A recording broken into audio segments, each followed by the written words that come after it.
Glenn, tell us about Farewell, My Concubine, which is a Yeah. classic now being released in a 4K restoration. Yes. Well, Farewell, My Concubine came out in 1993. It's a story of two friends in China. They met each other at the opera school in China, and covers their relationship from childhood all the way up to the end, around the mid '70s after the Cultural Revolution. And so it's Dai and Duan are the friends, and the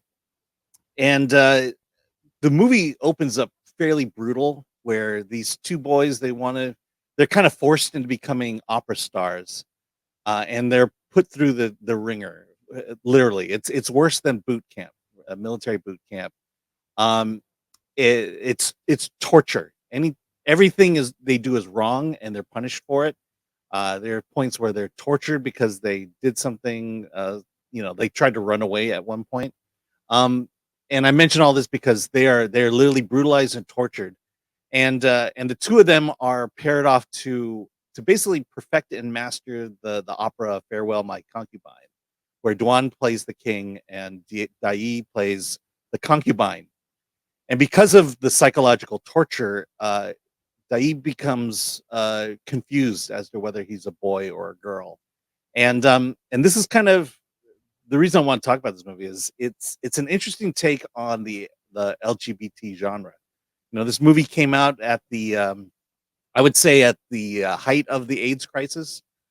So these subjects of LGBT and gay themes are prevalent in a way that is very much different than today. And then also this comes from China, and so you kind of see their attitudes toward it, where you know China isn't exactly pro LGBT, and the way it punishes, the way it ostracizes people who are gay, and you have a character here who's kind of like, well, he's gay, but was he groomed into that, or was he naturally gay?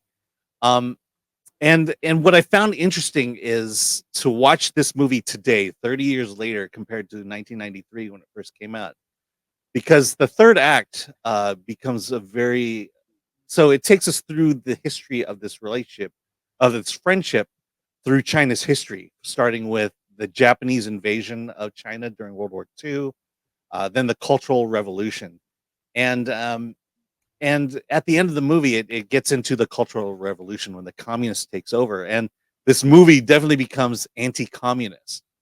And what I found interesting was when the movie first came out, China loved it, but then they realized at the end that it was very critical of the communist government at that time, and the movie quickly became banned, and then came to America, where it won the best foreign movie Oscar.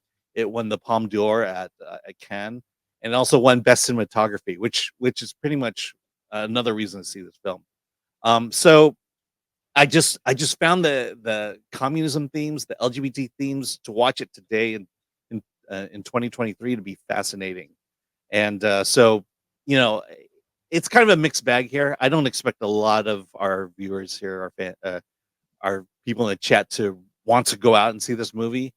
But it's interesting because this was such a controversial and important film that in 1993, and to be able to see it today in a 4K restoration, it's a beautiful print.